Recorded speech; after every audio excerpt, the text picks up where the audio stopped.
할렐루야. 우리 주일 인사 나누겠습니다. 옆에 계신 분들을 향해서 사랑의 마음을 담아서 인사하겠습니다. 사랑합니다. 축복합니다. 잘 오셨습니다. 인사하겠습니다. 오늘도 큰 은혜 받을 줄로 믿습니다. 오늘 이렇게 한번 인사하겠습니다. 매일매일 뵈니 더 좋습니다. 네. 할렐루야. 지금 21일 다니엘 기도의 기간인데요. 하나님께서 많은 은혜를 부어주고 계시는 줄로 믿습니다. 오늘 그래서 특별히 다니엘의 기도에 관련된 말씀을 또 한번 전하려고 합니다.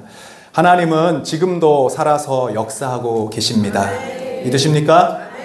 하나님이 지금도 살아계시다는 말은 지금도 우리를 위해 능력을 베푸시고 역사하신다는 뜻입니다. 역대하 16장 9절에 이렇게 말씀하시죠. 같이 읽어보겠습니다. 여호와의 눈은 온 땅을 두루 감찰하사 전심으로 자기에게 향하는 자들을 위하여 능력을 베푸시나니. 지금 하나님이 우리 모두를 살펴보고 계시고 온 땅을 감찰하사 누가 전심으로 자신을 향하는지 그 자를 찾으시고 그에게 능력을 베풀어 주십니다. 오늘은 제가 하나님이 찾으셨던 한 사람, 그리고 그에게 많은 능력을 부어주셨던 한 사람을 소개해 드리려고 합니다. 사진에 보여주시는 분은 김하중 장로님이라고 하시는데요. 1947년으로 대한민국 제34대 통일부 장관을 역임하신 분입니다. 혹시 기억을 하시는 분인지 모르겠습니다. 하나님을 굉장히 사랑했던 장로님이고요. 이분이 서울대 중국어과를 졸업하고 외무고시를 합격하고 이제 외교관이 되셔서 김대중 대통령과 노무현 대통령 시절을 연임해서 중국 주재 대사로 7년 1개월간을 재임하셨다고 합니다. 아무도 안 놀라시는데 이 7년 이상 동안 이렇게 해외에 파견된 외교관이 대사를 막론하고 이렇게 오랫동안 한 나라에서 있었던 것은 대한민국 정부 수립 역사상 처음이라고 합니다. 그 얘기는 김하중 대사님이 그만큼 대한민국 정부로부터도 신임을 얻었고 또 중국으로부터도 아주 존경과 사랑을 받은 분이었기 때문에 이것이 가능했다라는 것이죠. 그래서 이분이 역임했던 이 7년 동안 한국과 중국 사이가 굉장히 가까웠고 또 유대관계가 아주 강화되었던 그 가교 역할을 이분이 하셨다는 겁니다. 이분이 책 한 권을 쓰셨는데요. 13년 전에 이미 나온 하나님의 대사라는 책이에요. 중국 대사긴 하지만 이분은 먼저 자기 자신을 하나님의 대사다라고 정체성을 가지고 있었습니다. 그래서 이 책에 보면은 이런 내용을 얘기해요. 대한민국 대사는 대한민국 정부와 대통령 그리고 국민을 대표하는 사람입니다. 그래서 늘 본국의 훈령과 지침을 따라야 하는 사람이죠.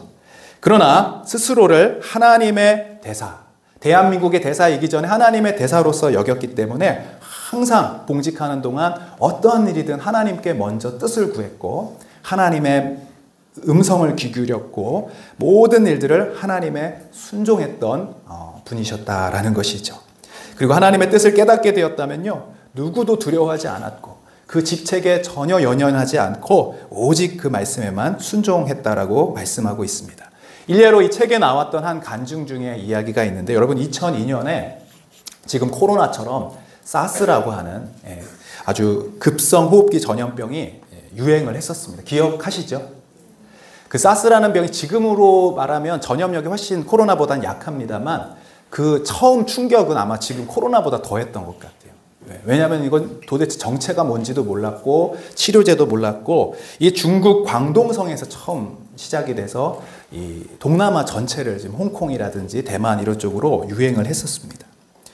중국 내에서도 거의 전쟁 시기에 준하는 그런 통제를 했고 여행은 물론 외국 정상들 방문, 공직자들, 유학생들 다 출입국을 제한해야 했었습니다. 그러니까 이 대사로서 결정을 해야 되는데 어떤 결정을 내려야 되냐면 이 교민들을 철수를 해야 되나 말아야 되나. 전세기 같은 거 띄어서 우리 보호하지 않습니까? 그래서 제중 그 한인회, 기업의 단체장들, 유학생 대표들 사스 대책위원회를 구성했어요. 그리고 그 위원장이 바로 이 김하중 대사였습니다. 많은 의견들이 있었습니다. 지금 가야 됩니다. 아닙니다. 아직은 이릅니다. 여러 가지 사건 속에서 이 장로님이 기도하기 시작한 거예요. 대한민국 정부가 어떤 지침을 내리기 전에 하나님의 뜻을 구한 겁니다. 그리고 기도했는데 하나님이 기도하는 가운데 이사야 41장 10절 말씀을 주셨어요. 그 말씀이 이것입니다. 여러분 잘 아는 말씀이죠. 두려워 말라, 내가 너와 함께 함이라. 놀라지 말라. 나는 내 하나님이 됨이라. 내가 너를 굳세게 하리라. 참으로 너를 도와주리라. 참으로 나의 의로운 오른손으로 너를 붙들어 주리라. 그러면서 마음에 어떤 마음이 들었냐면 두려워하지 않아도 되겠구나. 지금은 아직은 때가 아니구나. 하나님만 신뢰하고 의지하면 하나님께서 이 문제를 해결해 주시고 하나님께서 이 사건을 통해서 무언가 드러내 주실 일이 있다라는 확신을 갖게 된 거예요. 여러분, 하나님은요, 그분의 뜻을 구하는 자들에게, 그분의 인도를 구하는 자들에게 말씀을 통해, 레마의 말씀을 통해 우리에게 위로와 확신을 주시는 줄로 믿습니다. 근데 중요한 것은요, 이것이 아무리 하나님이 주신 뜻이어도 이것은 개인적 신앙의 차원이지 이것을 어떤 정책이나 결정하는 문제는 또 다른 문제죠. 그래서 여러분, 리더는요, 참 중요한 게 이 결단력입니다. 어떤 결정을 내리느냐에 따라서 그 단체나 뭐 나라나 민족의 운명이나 판도가, 결과가 달라질 수 있는 거예요. 근데 결단하는 결정력도 판단력도 중요하지만 그것을 끌고 나갈 또 추진력도 있어야 되는 거예요. 근데 추진력이라고 하는 게 그냥 막 밀고 붙이는 게 다가 아니라 그 팔로워들을 얼마큼 설득할 수 있는지, 얼마큼 이해를 구하고 따라오게 만드는지가 또 추진력의 하나죠. 그 대사관의 직원들과 이 제중 단체장들을 다 모아놓고 설득을 하기 시작하는 하나님이 또 지혜를 주셨습니다. 기도하면서 지금 중국과의 한국과의 관계가 아주 가깝고 또 좋은 관계인데 우리나라가 먼저 다른 나라들보다 먼저 철수하게 되면 어떤 메시지를 주냐면 지금 중국이 굉장히 위험하구나. 그래서 이 전 세계에 중국의 위험성들을 막 부각시키면서 양국 관계가 원치 않게 경직될 수 있다. 지금까지 쌓아온 이런 모든 것들이 무너질 수 있다. 그러니까 아직은 위험 단계가 아니니까 이 상황을 지켜보면서 지금은 우리 정부가 중국에 오히려 힘을 주고 또 함께 협력한다라는 메시지를 주는 게 좋겠다라고 이야기를 했고 직원들이 거기에 동의를 하고 따르게 됐습니다. 그래서 이 김하중 중국 대사의 결정에 따라서 당시에 노무현 대통령입니다. 노무현 대통령이 위로 전화를 중국에 전화를 돌렸어요. 얼마나 고생이 많으십니까? 그러면서 10만 달러의 성금을 보내고 교민들을 철수하지 않기로 일단 결정을 했습니다. 그때 중국 정부가 굉장히 감동을 받은 거예요. 그리고 놀라운 일은 뭐였냐면 사스가 딱 종식이 되면서 결과적으로 보니까 중국에 거주하는 한인들 중에 단 한 사람도 이 사스로 인해 사망자가 없었다라는 거예요. 또 한국에도 마찬가지입니다. 중국에 이 사스가 와서 4명의 의심 사례자들이 있었지만 1명의 사망자도 없었던 놀라운 기적이 일어난 줄로 믿습니다. 여러분, 우리는 그냥 지나갔나 보다라고 생각할지 모르겠지만 이 기도했던 이분의 입장에서, 이런 결정을 내려야 했던 분의 입장에서는 정말 이것이 하나님의 도움이 아니시고는 불가능한 일이라는 걸 깨달은 것이죠. 여러분 생각해 보십시오. 중국과 우리가 얼마나 많은 교류가 있고 출입국하는 사람들이 얼마나 많습니까? 가장 가까운 나라에서 단 한 건의 어려움도 없었다라는 거. 여러분, 그래서 어느 정도 이게 소문이 났냐면 바이러스가 한국 사람을 피해 다닌다. 이런 중국의 소문이 날 정도였고 그 원인을, 이유를 나름대로 그렇게 봤대요. 한국에는 김치가 있다. 그래서 정말로 이 김하중 대사님이 지혜를 주셔서 하나님이 김치를 이제 수출하게 하고 중국의 김치를 이제 대사관 직원뿐만 아니라 고위 관계 한 수백 명의 김치를 선물을 했대요. 그러니까 이게 홍보도 되고 국익도 생기고 그리고 무엇보다도 하나님이 함께 하시는 증거가 된 줄로 믿습니다. 그래서 그 중국의 인민일보의 사장님이 거의 장관급이 된대요. 그런 보통 긍정적인 기사를 거의 안 쓰는데 우리 중국의 한국의 이 호의와 이 협조와 또 사랑에 대해 감사한다는 내용을 직접 이 대사님에게 보냈다고 합니다. 할렐루야. 하나님이 일하시면요 오히려 사스라는 위기와 환란이 기회가 되는 줄로 믿습니다. 하나님이 능력을 베풀어 주시면요 그 능력을 베품을 받는 자들은요 오히려 어려움 가운데 지혜와 용기를 가지고 그 위기에서 더욱더 빛나게 되고 더욱더 드러나게 되는 줄로 믿습니다. 이것이 하나님의 대사로 살아가는 자들에게 주신 특권이요 또 능력인 줄로 믿습니다. 제가 오늘 설교의 서두를 이 김하중 대사 이야기로 시작한 이유가 있는데요. 오늘 본문에 나오는 이 다니엘 그리고 이 김하중 대사 아주 공통점이 많습니다.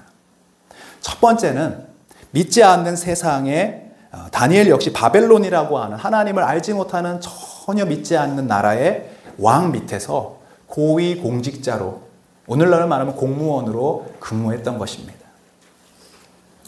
여러분, 하나님 나라와 세상의 나라 사이에 가교 역할을 하는 것, 이것이 바로 우리 믿는 자의 사명입니다. 이 말씀을 듣고 저희들 함께 읽는 우리들에게도 동일하게 적용되는 원리는 뭐냐면, 우리가 예수님을 믿는다라는 것은 무슨 뜻이냐면, 단순히 교회를 출석하는 사람들의 거기에 그치는 것이 아니라 우리에게 하나님의 대사로서의 사명이 있다는 것을 깨닫는 것입니다.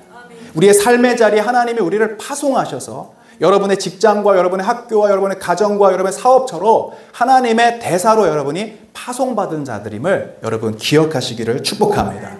고린도후서 5장 20절엔 이렇게 말씀합니다. 시작. 그러므로 우리가 그리스도를 대신하여 사신이 되어 하나님이 우리를 통하여 너희를 권면하신 것 같이 그리스도를 대신하여 간청하노니 너희는 하나님과 화목하라. 그리스도를 대신하여 우리가 뭐가 되었어요? 사신이 되었다. 이게 조금 이해가 되지 않은 말이라서 현대인의 성경으로는 더욱더 분명히 다가오는 번역을 하게 됩니다. 우리 20절 똑같은 말씀 현대인의 성경으로 읽어보겠습니다. 시작. 그러므로 우리는 그리스도의 전권 대사입니다. 하나님은 우리를 통해 여러분에게 말씀하고 계시는 것입니다. 아멘. 영어로 We are ambassador of Christ. 여러분 대사가 되신 줄로 믿습니다. 하나님은 여러분을 통해서 이 세상 사람들에게 전하시고자 하는 메시지가 있어요. 내가 속한 공동체에서 하나님이 주시는 메시지를 우리는 전달할 사명이 있는 자들인 줄로 믿습니다. 그게 바로 전권대사예요. 이 자리에 학생들도 있고 청년들도 있습니다만 여러분 학교에 가서 여러분 공부도 하지만 그곳에서 우리는 하나님의 뜻과 사명을 전달할 자들임을 기억하시기 바라요. 요즘에 많은 학생들이 학교에선 자고 학원에선 공부한다 그래요. 이게 시험에 별로 도움이 안 되면 그 시간은 자는 시간이에요. 여러분 하나님의 대사라는 직분을 가지면요, 여러분 자는 건 직무유기입니다. 그 시간이 나에게 도움이 되든 도움이 되지 않든 나의 삶을 통해 나의 모습을 통해 예수 그리스도가 드러나고 하나님의 영광이 나타나고 나의 성실함을 통해 하나님이 기뻐하신다면 여러분 그 자리가 바로 하나님의 사역지라는 것을 기억하셔야 돼요. 직장 다니신 분들 마찬가지입니다. 상사가 보면 하고 보지 않으면 대충 하고, 여러분 이건 하나님의 대사로서의 모습이에요. 그리스도인들은요 보든 보지 않든 주님께 충성하는 자가 되어야 할 줄로 믿습니다. 사업하는 사람들도 마찬가지입니다. 여러분 모든 사람들에게 유익을 주고 그들에게 기쁨을 주는 일들이 되기 위하여 기도하는 사람, 그 사람이 바로 하나님의 사명을 받은 대사, 전권 대사인 줄로 믿습니다. 가정주부는 어떻습니까? 여러분 이분들도 시월드라고 하는 아주 어려운 나라에 파송받은 바로 하나님의 대사이십니다.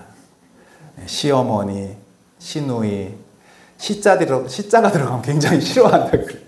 그래서 어떤 분은 시금치도 안 먹고요. 어떤 분은 성경에 시편도 잘 안 읽는데 하도 질려가지고. 여러분 그러나 하나님이 여러분을 그 시댁에 그 삶의 현장에 하나님의 대사로, 하나님의 선교사로 보내심을 기억하시고, 그곳에서 어려워도 힘들어도 여러분 묵묵히 기도하면서 하나님의 뜻을 이루어갈 때 하나님은 그런 자를 사용하셔서 능력을 베풀어 주실 줄로 믿습니다. 다니엘도 이 바벨론이라는 나라에 자기가 원해서 간 게 아니에요. 끌려갔습니다. 포로로 갔습니다. 어린 나이서부터 잡혀간 거예요. 근데 그곳에서 그는 바벨론의 왕 시절부터 그 뒤에 나온 메대와 페르시아 제국에 이르기까지 그는 하나님의 대사로서, 고위 공직자로서, 총리로서 인정받고 그 나라에 많은 권한을 위임받아 사용하였음을 기억하시기를 바랍니다. 1절부터 우리 3절까지 내용을 한번 읽어보겠습니다. 시작. 다리오가 자기의 뜻대로 고관 120명을 세워 전국을 통치하게 하고 또 그들 위에 총리 셋을 두었으니 다니엘이 그 중에 하나이라. 이는 고관들로 총리에게 자기의 직무를 보고하게 하여 왕에게 손해가 없게 하려 함이었더라. 다니엘은 마음이 민첩하여 총리들과 고관들 위에 뛰어남으로 왕이 그를 세워 전국을 다스리게 하고자 한지라. 아멘. 이 페르시아의 다리오 왕은 총리 3명을 둔 거예요. 말하자면 뭐 영의정, 좌의정, 우의정이죠. 그 중에 가장 중심에 있던 사람이 바로 포로 출신. 오늘날로 말하면 여러분 이국 이민자들입니다. 외국 이민자들. 그가 가장 높은 자리에서 왕을 보필하는 그런 인정을 받았다라는 거예요. 여러분 하나님의 사람은요, 하나님께 인정받는 것은 당연합니다만 세상에서도 인정받고 또 신뢰를 얻는 사람이 되어야 하는 줄로 믿습니다. 그 이유가 어디 있습니까? 다니엘이 그렇게 될 수 있었던 것이 그의 능력이나 그의 지혜 때문이 아니라 사실은 그가 하나님의 전권대사로서 하나님의 사명을 맡은 자라는 것을 기억하고 그 확신이 있었기 때문에 가능한 것이에요. 그 증거가 4절에 있습니다. 4절을 한번 같이 읽어보겠습니다. 시작. 이에 총리들과 고관들이 국사에 대하여 다니엘을 고발할 근거를 찾고자 하였으나 아무 근거 아무 허물도 찾지 못하였으니 이는 그가 충성되어 아무 그릇됨도 없고 아무 허물도 없었음이라. 제가 노란 글씨로 그가 어떻다고요? 충성되었다. 신뢰할 만했다. 믿음직했다. 하나님께만 충성한 것이 아니라 그는 다리오 왕, 그는 굉장히 폭력적인 왕이었습니다. 날아가는 새를 향하여 말하고 다 떨어뜨릴 정도로 아주 막강한 권력을 갖고 있던 사람이었습니다. 그러나 그 앞에서도 그가 충성되고, 비록 자기의 적국이지만, 자기 나라를 무너뜨린 제국이지만 그에게 충성했다고 이야기를 하고 있습니다. 여기서 충성된다라고 하는 히브리어 단어가요, 아만이라는 뜻입니다. 아만. 근데 여러분 어디서 들어보셨죠? 예수님의 이름으로 기도했습니다. 아멘 할 때 그 아멘이 바로 이 아만에서 왔어요. 그래서 우리가 믿습니다 라고 할 때 아멘이라고 하지 않습니까? 믿는다, 신뢰한다, 충성된다, 다 같은 얘기입니다. 구약 성경에 이 아만이라는 단어가 다니엘서만 3번이 나왔고, 신약 성경에는 누구를 가리킬 때 이 말씀을 썼는가? 계시록 3장 14절 말씀을 한번 보겠습니다. 시작. 라오디게아 교회 사자에게 편지하라. 아멘이시고 충성된 참된 증인이시요 하나님의 창조의 근본이시니가. 이게 바로 누군지 아십니까? 예수 그리스도세요. 하나님의 아들 예수 그리스도는 아멘이시요 충성되신 분이요 하나님의 참된 증인의 삶을 사신 줄로 믿습니다. 그 얘기는 뭐냐면 예수님은 하나님의 대사로서, 하나님의 보내심을 받은 사람으로서 하나님께 충성했다는 뜻이에요. 하나님의 뜻을 구해서 그분의 뜻을 이 땅에 펼치기 위하여 우리를 구원하시는 그 사명을 감당하기 위해서 단 하루도 허투루 쓰지 않으셨다라는 거예요. 그의 모든 삶의 초점이 하나님께 맞춰져 있었고 하나님의 뜻에 초점을 맞춰져 있다는 것입니다. 요한복음 6장 38절 39절 읽어보겠습니다. 시작. 내가 하늘에서 내려온 것은 내 뜻을 행하려 함이 아니요 나를 보내신 이의 뜻을 행하려 함이니라. 나를 보내신 이의 뜻은 내게 주신 자 중에 내가 하나도 잃어버리지 아니하고 마지막 날에 다시 살리는 이것이니라. 예수님이 이 땅에 왜 내려오셨어요? 높아지기 위해서? 자신을 드러내기 위해서? 아닙니다. 자신의 뜻을 이루려 한 게 아니라 오직 하나님의 뜻, 대사로서, 전권대사로서 파송된 본국의 의무와 사명을 갖고 왔는데 그게 뭐냐? 바로 저와 여러분을 살리기 원하시다는 거예요. 구원하시기 원한다는 거예요. 절망 가운데 있는 사람, 우울한 사람, 공황장애 있는 사람, 문제 가운데, 질병 가운데, 자살 가운데, 모든 어려움 가운데, 그리고 영원한 지옥에 빠질 수밖에 없는 우리를 구원하시기 위하여 예수님이 이 땅에 오셔서 그 사명을 다 충성되게 이루고 가셨다는 것입니다. 여러분, 하나님 앞에 있는 사람의 자세는 어떻습니까? 누가 보든지 보지 않든지 자신에게 맡겨주신 사명을 신실하게 감당하는 사람이 바로 하나님의 전권 대사입니다. 그리고 이것은 바로 그 다니엘의 탁월함의 비결이었습니다. 김하중 장로님도 이런 간증을 하십니다. 36년간 공직에 있으면서 정말로 권력이 높은 사람도 만나봤고 명예를 많이 가진 사람도 만나봤고 돈이 많은 부자들도 뭐 중국 한국 상관없이 많이 만나봤다는 거예요. 근데 그들로부터 몇 가지 공통점을 발견할 수 있었는데 대부분은 다 그런 것은 아니지만 그러한 높은 자리에 있는 사람일수록 더 많이 불안해하고 더 많이 초조해하고 더 많이 염려하더라는 것입니다. 멀리서 볼 때는 굉장히 멋지고 화려한 삶을 사는 것 같지만 가까이 대화해보면 다 심각한 고민 가운데 있고 두려워하고 있고 언제 이 자리를 뺏길지, 특별히 중국에 있으면 더 그렇더라고요. 자신이 원하는 목표를 이루기 위해서 남이 잘 되는 것을 보지 못했고 시기가 질투가 많고 늘 미워하는 마음 가운데, 경쟁하는 마음 가운데 살아갔다라는 거예요. 결국 어찌어찌해서 성공은 이루었지만 언제 이 성공이 또 빼앗길지, 또 누군가에게 이것을 또 무너짐을 받을지 않을지 그런 두려움 가운데 살아가고 있다는 거예요. 왜 그랬을까? 왜 그럴까? 그 주어진 자리가 하나님이 나를 보내셨다라는 믿음이 없었기 때문에 그래요. 내가 이루어낸 것이기 때문에 언젠가 나는 불안정하지 않습니까? 나는 완전하지 않습니까? 그러니까 또 잃어버릴 수 있다는 불안감에 있었다라는 거예요. 그러나 하나님의 대사로 파견된 이 김하중 대사에게는 확신이 있었어요. 이 자리를 연연할 필요가 없었던 건 하나님이 나를 이곳에 보내셨다. 하나님의 특별한 계획과 섭리 가운데 사명이 있으셔 나를 보내셨다고 믿고 기도하면서 그분께 충성한 줄로 믿습니다. 놀라운 역사가 그러니까 7년간 최장수 대사로서 있을 수 있는 거예요. 그분의 중보기도 명단에는요, 중국 고위층의 관리들 200명의 이름이 있었습니다. 이분들 구원하여 주십시오. 이분들 변화시켜 주십시오. 수많은 사람들이 예수님을 믿게 되고요. 그의 영향력을 통해서 많은 사람들이 하나님께 오게 되고요. 더 놀라운 것은요, 이 북한의 마약으로 인해서 잡힌 한국 사형수들이 있지 않습니까? 그들을 다 찾아가서 신방하고 위로하고 기도하고 그 중에 몇 사람들 정말로 놀라운 기적으로 풀려나는, 할렐루야. 여러분, 이 생명을 살리는 역사들을, 수많은 그 탈북자들을 구원해내는 이 귀한 일들을 이분이 감당한 줄로 믿습니다. 이분의 지혜로 한 게 아니에요. 능력으로 한 게 아니에요. 하나님의 전권, 하나님의 지시를 받아서 했기 때문에 놀라운 일들이 일어난 줄로 믿습니다. 그래서 세상 사람들이요, 이 김 대사님을 보면서, 아니 대사가 골프도 안 치고 술도 안 마시고 그렇게 해서 외교가 되겠나라고 생각하면서 단 한 번의 술도 먹지 않고 뇌물도 주지도 않고, 여러분 중국이 뇌물이 얼마나 심합니까? 골프도 치지 않고 그렇게 세상의 방법을 쓰지 않고도 최장수로 존경받는 대사가 되게 하신 것, 여러분 이것은 바로 하나님의 도우심인 줄로 믿습니다. 4절에 보니까요, 총리들과 고관들이 이 바벨론의 모든 사람들이 다니엘을 고발할 근거를 막 찾으려고 하는 거예요. 어떤 허물이 있을까 막 뒤져보는 것입니다. 청문회 할 때처럼 막 탈탈 터는 것입니다. 그러나 하나도 찾을 것이 없었다고 그랬어요. 왜요? 하나님 앞에 충성됐기 때문에 그래요. 사람들 앞에 보이려고 한 것이 아니었기 때문에. 그래서 4절에 보니까 그가 충성되어 아무 그릇됨도 없고 아무 허물도 없었더라. 할렐루야. 하나님을 신뢰하는 사람은 세상으로부터도 신뢰를 받습니다. 하나님께 충성된 자는 세상으로 인정을 받는 줄로 믿습니다.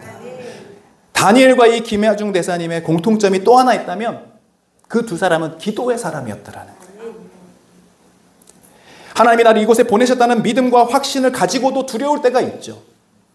어려움을 겪을 때도 있습니다. 그러나 그때마다, 모함을 겪을 때마다, 위기를 만날 때마다 하나님의 대사로서 오히려 더 하나님의 뜻을 구하게 됐고 하나님을 의지했고 하나님께 기도했던 것이 바로 그의 성경의 비결이었다는 거예요. 다니엘도 여러분 얼마나 이 많은 사람들이 포로 아닙니까? 포로 민족이 자기보다 높은 자리에 있으니 얼마나 시기를 하겠습니까? 끌어내리고 싶은 거예요. 근데 아무리 살펴봐도 찾을 것이 없는 것입니다. 단점이 하나 있다면 예수 믿는 것, 교회 다니는 것. 여러분, 저는 저와 여러분이 이런 사람 되기를 축복합니다. 저 사람 정말로 능력 있고 나무랄 데도 없고 너무너무 다 좋은데 예수 믿는 거 빼고. 여러분 정말 그런 분들 있잖아요. 정말 저 사람 진짜 내 사윗감 하고 싶은데 다 좋은데 교회를 너무 열심히 다니네. 어떤 분은요, 예수 믿는 거, 교회 다니는 거 빼고 세상 사람들과 다를 게 하나도 없는 사람들이 있어요. 아니 더 악하게 사는 사람도 있습니다. 뭐가 문제입니까? 그들이 정말로 하나님 앞에 서고 믿음 안에 서고 하나님만 의지한다면 여러분 반드시 이런 칭찬을 받게 되어 있는 거예요. 근데 종교적으로 내가 신앙이라는 이유는 있지만, 이름은 있지만 실제로 세상 사람들과 다를 게 하나 없는, 여러분 그런 삶은 우리가 부끄러운 삶이 아니겠습니까? 김하중 이 대사가 중국 대사를 마치고 통일부 장관을 할 때도 많은 사람들이 모함을 했다고 그래요. 저 사람이 일은 안 하고 맨 종교 얘기하고 기도만 한다. 그 일들에 일일이 반박하지 않고 오히려 기도를 하면서 묵묵히 자신의 사명을 감당했을 때, 어차피 결과는 말로 증명하는 게 아니지 않습니까? 어차피 그것은 삶으로 나타내고 실적으로 나타내고 그 결과를 하나님이 증명시켜 주신 줄로 믿습니다. 그래서 이분이 하나님에 대해서 1편을 쓰시고 2편을 쓰시고 3편을 쓰시고 계속해서 그의 삶 속에 역사하셨던 놀라운 간증들을 쓰셨는데 한번 여러분 읽어보시기를 바랍니다. 여러분, 그런데 악한 사단과 마귀는요, 다니엘을 그렇게 끌어내리고 싶듯이 그를 어떻게 하든지 기도를 하지 못하게 만드든지 우리의 삶 속에 이 기도를 멈추게 하는 것이 바로 사단의 역사였다라는 거예요. 다 해도 돼. 너가 하고 싶은 모든 거래. 그러나 단 하나, 기도만 하지 말라는 거예요. 여러분 잘 생각해 보시죠. 심지어 여러분요, 마귀는요, 예배도 참석해, 소그룹 모임도 가 앉아 있으면 되는 거지. 그러나 기도는 하지 말라고 얘기를 하는 거예요. 5절부터 7절까지 읽어보면요, 그들이 어떤 하나의 아이디어를 내서 다니엘을 끌어내리고자 합니다. 그것은 뭐였냐면 바로 기도하지 못하게 하는 법령을 만든 거예요. 우리 5절부터 7절까지 한번 읽어보겠습니다. 시작. 그들이 이르되 이 다니엘은 그 하나님의 율법에서 근거를 찾지 못하면 이에 총리들과 고관들이 모여 왕에게 나아가서 그에게 말하되 왕이여 만수무강 하옵소서. 나라의 모든 총리와 지사와 총독과 법관과 관원이 의논하고 왕에게 한 법률을 세우며 한 금령을 정하실 것을 구하나이다. 왕이여 그것은 곧 이제부터 30일 동안에 누구든지 왕 위에 어떤 신에게나 사람에게 무엇을 구하며 사자굴에 던져 넣기로 한 것이니라. 왕에게 구하는 것이 아니라 어떤 신에게 구한다. 이 기도라는 거죠. 30일 동안의 금령을 정해서 이 기간 동안 누구든지 기도하면 그 사람은 사자굴에 사형을 하기로 법령을 정한 겁니다. 여러분, 사단은요 어찌하든 우리의 기도를 막습니다. 우리가 하나님을 의지하는 것을 가장 두려워하고 가장 싫어합니다. 그런데 잘 살펴보면 재미있는 점을 발견하게 되는데, 며칠 동안 이것을 막습니까? 30일. 여러분, 이 법을 만들고 제정하는 게 어려운 일이잖아요. 기왕에 하려면 영원토록 기도하지 못하도록 만들고 평생에 기도하지 못하게 만들면 되는데 왜 30일이라는 단서를 달았을까?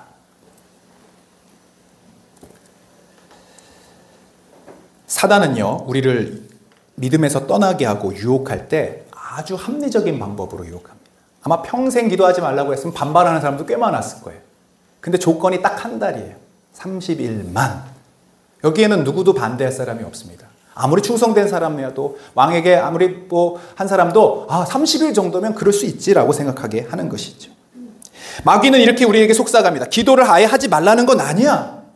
그러나 지금은 감기 기운도 있고 피곤하고 환절기고 너 보고 교회를 위해 주님을 아예 열심을 내고 섬기지 말라는 건 아니야. 그러나 지금 이 복잡한 문제는 해결하고 하라는 거예요. 지금 이 어려움은 문제를 해결한 후에 주님을 섬기라고 말합니다. 아주 합리적이고 그럴듯한 조건들을 제시합니다. 기도하지 못하게 하는 수많은 핑계와 조건들이 우리에게 있다라는 것이죠. 그래서 신학자 C.S. 루이스는 그가 쓴 악마의 편지라는 책에 이런 재미있는 이야기를 했습니다. 어떤 한 신사가 도서관에 가서 책을 보다가 종교서적을 봤어요. 하나님에 대한 책이에요. 그가 믿음이 없었지만 그 책을 읽으면서 하나님이 정말 살아계신가? 하나님에 대한 관심을 갖고 그 책을 더 읽어보기로 했습니다. 하나님은 어떤 분일까? 그때 사단이 그 마음속에 이런 생각을 줬습니다. 조금 있으면 12시야. 점심은 먹고 와야지. 먹고 와서 그때 생각해보자. 그래서 이제 식당으로 가서 밥을 먹었습니다.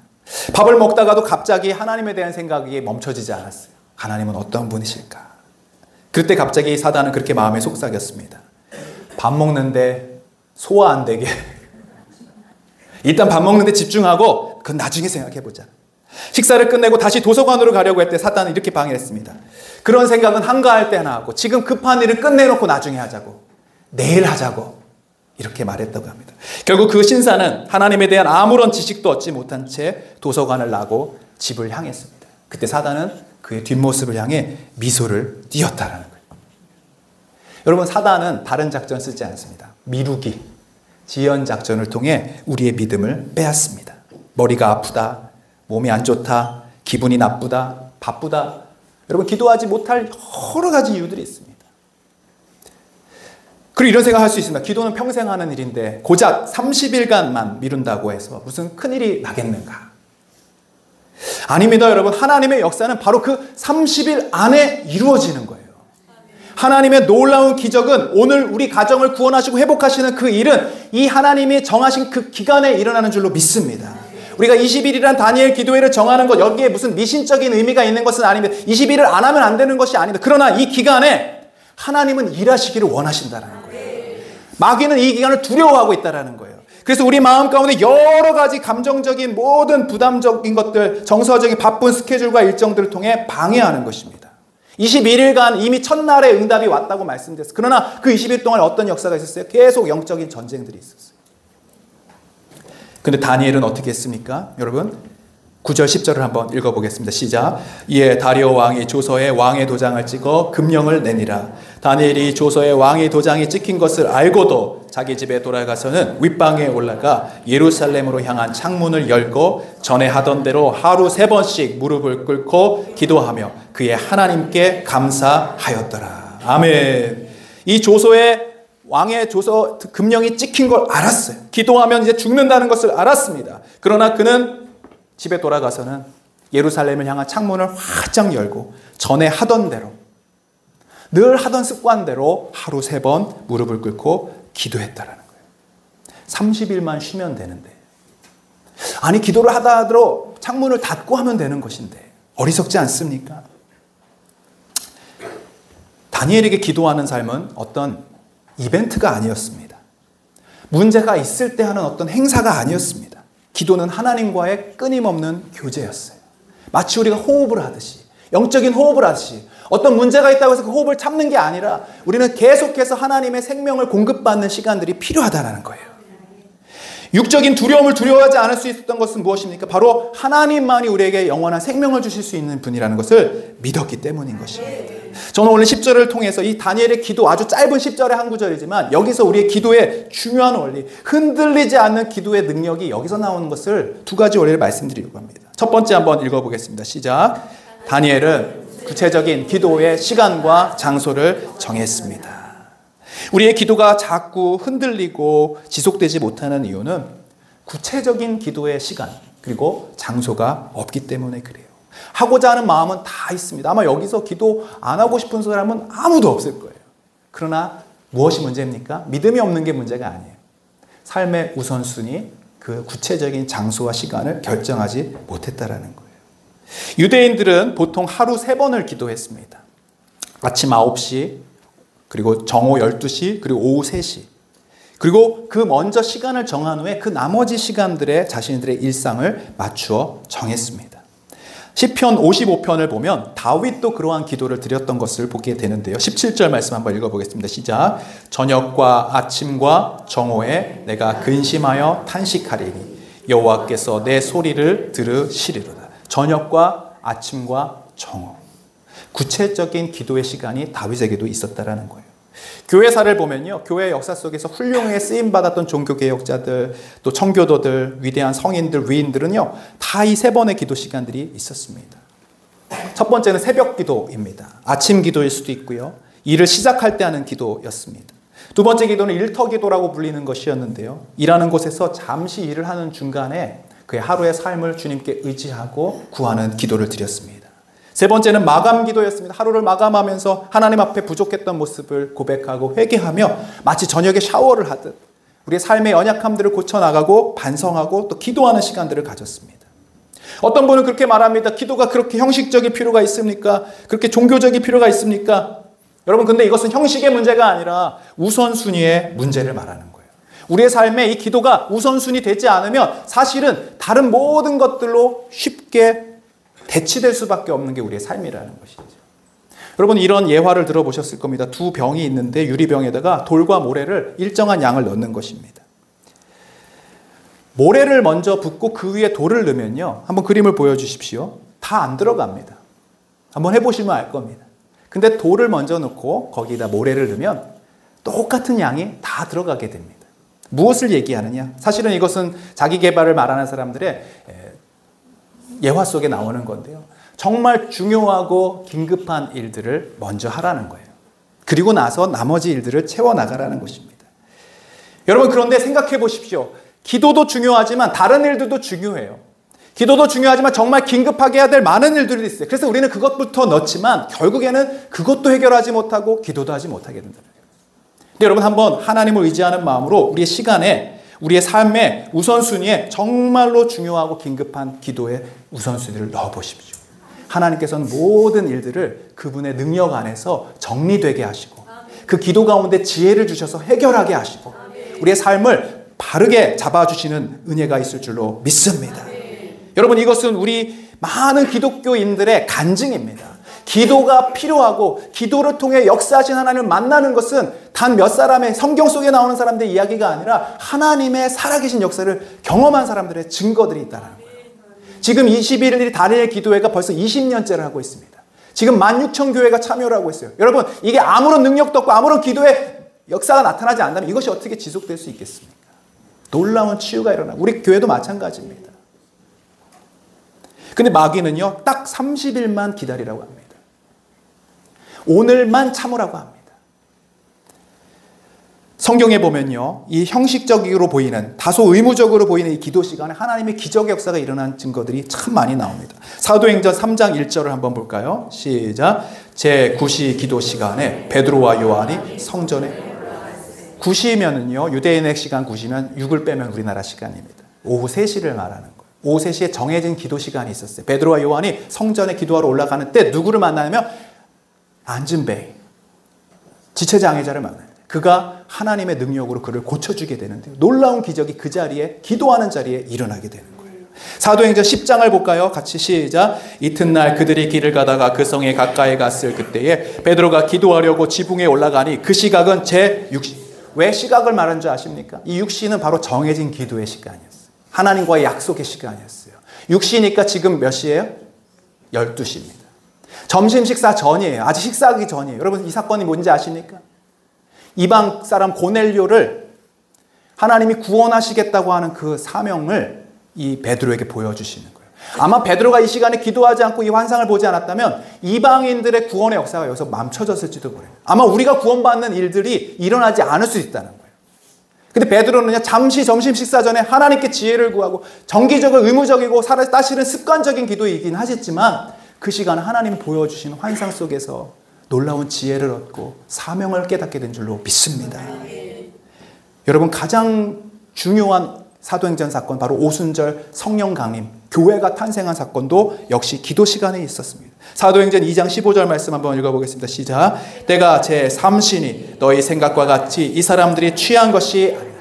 예수님이 승천하신 뒤에 제자들이 120명이 모여서 기도하는 가운데 성령이 임하셔서 방언을 말하기 시작했습니다. 마치 이상한 나라의 외국어를 말하는 것 같은 현상들이 일어나자 동네 사람들이 그걸 보고 미쳤다, 술 취했다라고 얘기했어요. 그때 뭐라고 하냐면 지금이 때가 3시니 오전 9시인데 어떻게 술이 취할 수 있겠느냐.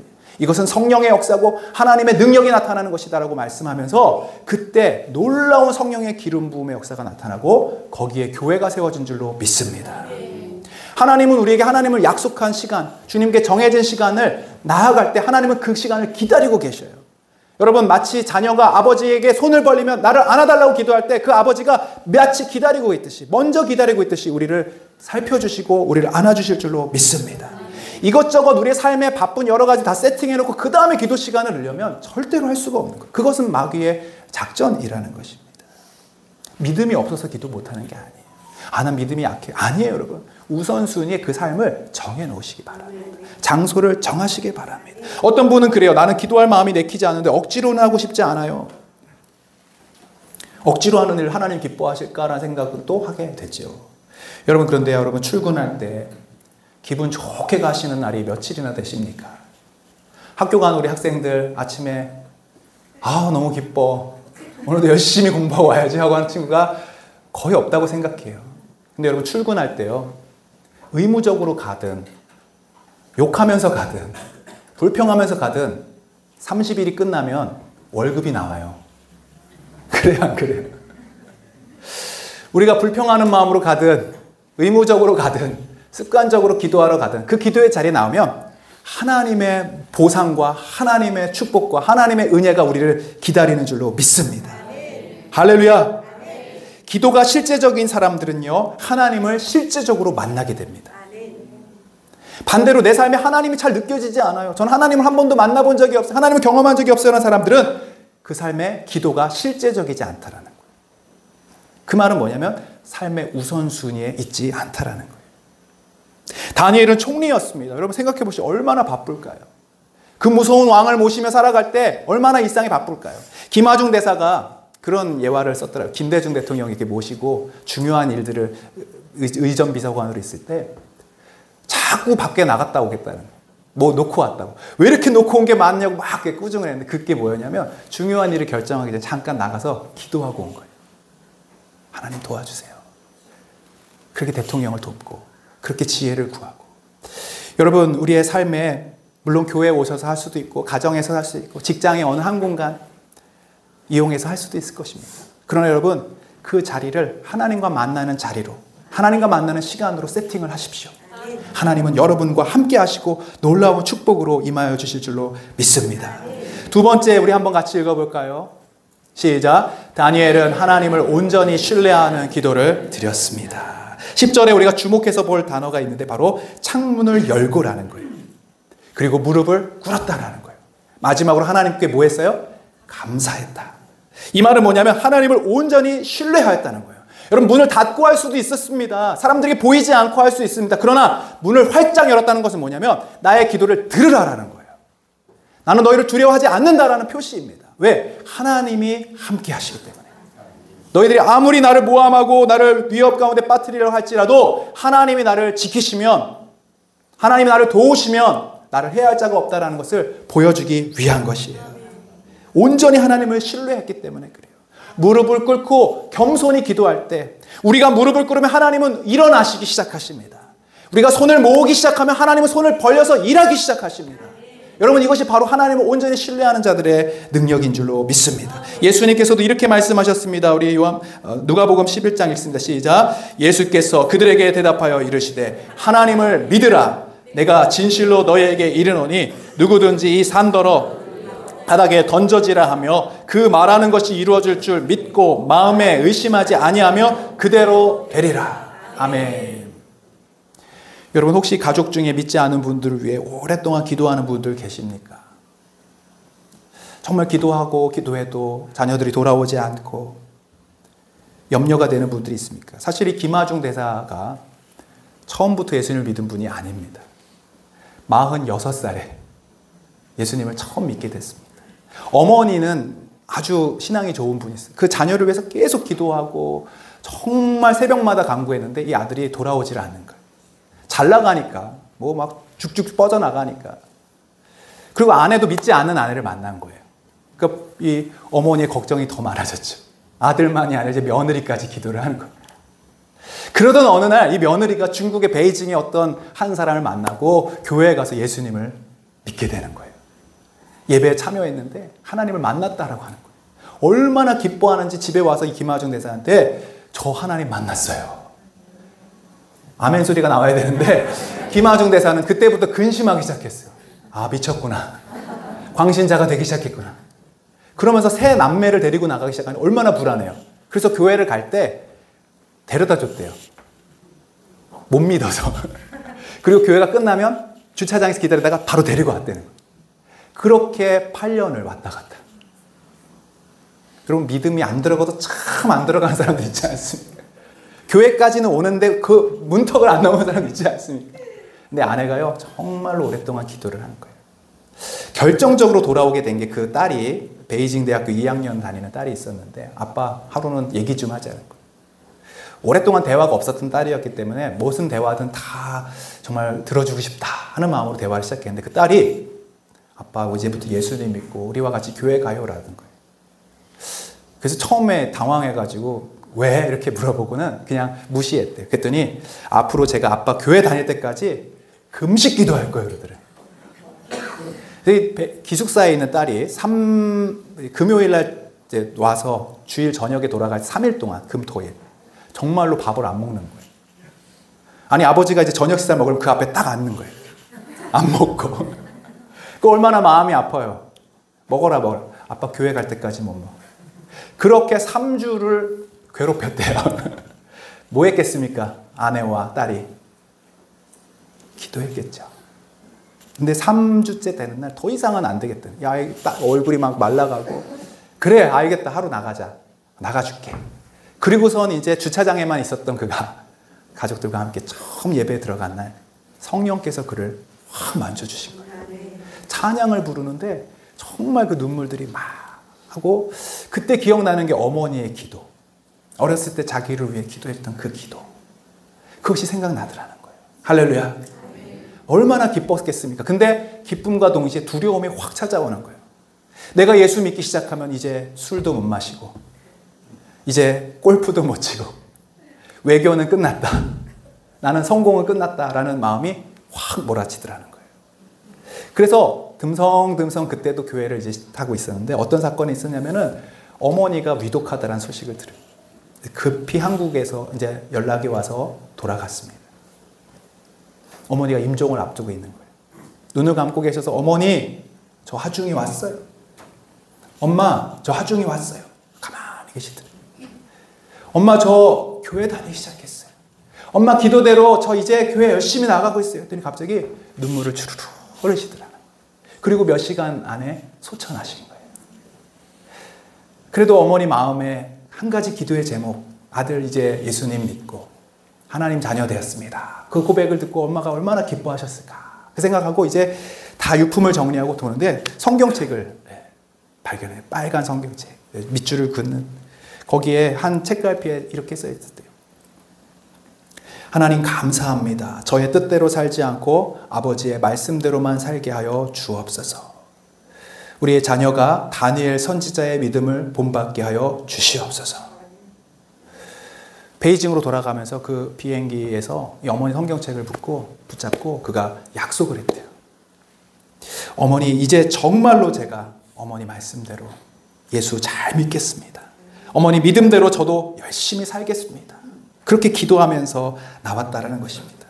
여러분 한 사람이 변화된다라는 거, 한 사람이 하나님의 자녀가 된다라는 거, 여러분 절대로 그냥 되는 게 아닙니다. 지난주도 말씀드렸지 않습니까? 누군가에게 포기하지 않는 기도가 있었고 눈물의 기도가 있었기에 우리가 이 자리에 나와 하나님의 은혜와 사랑을 경험하고 있는 줄로 믿습니다. 여러분의 자녀들을 위한 눈물의 기도를 그 자녀들이 알 수 있도록 해주십시오. 아침에 한번 가서 그 아이의 머리에 대고 기도해 주십시오. 그리고 여러분들이 새벽마다 기도하고 있다는 사실들을 알려주십시오. 창문을 열어놓고 믿지 않는 자든 믿는 자든 그 다니엘 기도 소리를 다 듣고 있는 거예요. 그리고 그 역사를 하나님이 하시는 일들을 보게 되는 거예요. 사자굴에 들어가는 거 하나님이 지켜주셔서 꺼내주시는 그 역사를 보므로 많은 사람들이 심지어 다리오 왕마저도 살아계신 하나님을 경험하게 되고 믿게 되는 줄로 믿습니다. 그렇게 하나님을 온전히 신뢰하실 때, 하나님을 온전히 바라볼 때 하나님은 여러분에게 역사하실 줄로 믿습니다. 마지막에 하나님께 온전히 신뢰했다라고 하는 그 증거를 10절에 보니까 그가 감사하였다라고 얘기하고 있어요. 나를 좀 지켜주세요. 지금 어려움에서 건져주세요가 아니라 하나님 감사합니다. 하나님 감사합니다. 여러분 기도는 결국 감사고요. 감사는 기도입니다. 우리가 기도 감사 프로젝트를 하면서 지금 뭘 하는 것이냐면요. 이미 우리에게 이루어 주신 하나님의 약속을 믿고 감사하는 거예요. 지금 내 상황과 문제를 바라보면서 절망하고 한탄하고 근심하는 것이 하나님이 이미 이루셨음을 믿고 감사할 때 하나님은 역사해 주실 줄로 믿습니다. 예수님 뭐라고 하세요? 믿고 마음에 의심하지 아니하면 그대로 되리라. 21일 동안 여러분 겉면을 이제 14일 남았습니다. 단 하루라도 한번 나와보셔서 그 하나님의 은혜를 체험해 보시고 열심히 한번 부르짖어 보십시오. 하나님은 능력으로 역사하시고 반드시 응답해 주실 줄로 믿습니다. 우리 빌립보 4장 6절 말씀 읽고 말씀 마치겠습니다. 시작. 아무것도 염려하지 말고 다만 모든 일에 기도와 간구로 너희 구할 것을 감사함으로 하나님께 아뢰라. 여기에 아무것도에 들어가지 않을 만한 여러분의 일들이 있습니까? 여러분의 문제들 가운데 이 아무것에 못 들어갈 만한 것들이 있습니까? 저는 없다고 생각합니다. 우리 하나님은 능력의 하나님이시고 지금도 감찰하신 하나님이시고 자신을 향하여 전심으로 향하는 자에게 능력을 베풀어 주실 줄로 믿습니다. 모든 일에 기도하시고 모든 일에 간구하시고 감사함으로 하나님께 아뢰을 때 능력의 하나님이 역사하시는 여러분 다니엘의 경험을 하실 줄로 믿습니다. 기도하겠습니다. 하나님 아버지 감사합니다. 오늘도 말씀 주셔서 감사합니다. 오늘도 우리에게 기도의 능력을 흔들림 없는 기도의 능력의 원리를 가르쳐 주셔서 감사합니다. 하나님 우리가 믿는 그리스도인이라고 하면서도 주님께 온전히 신뢰하지 못했고 우리의 삶의 우선순위를 하나님께 기도로 나아가지 못했음을 고백합니다. 이제 하나님 우리의 시간을 우리의 삶을 주님 앞에 드릴 때 김하중 대사처럼 또 다니엘처럼 수많은 성경의 인물들과 또 이 기독교 역사 속의 위인들처럼 하나님의 함께하심을 보여주실 줄로 믿습니다. 특별히 우리 교회에 역사하여 주시옵소서. 믿음으로 나아가는 우리 백성들 되게 하여 주시옵소서. 하나님의 대사가 되게 하여 주시옵소서. 예수님의 이름으로 기도하옵나이다. 아멘. 이 시간에 우리 조우석 집사님 트럼펫 특주에 맞춰서 봉헌하는 시간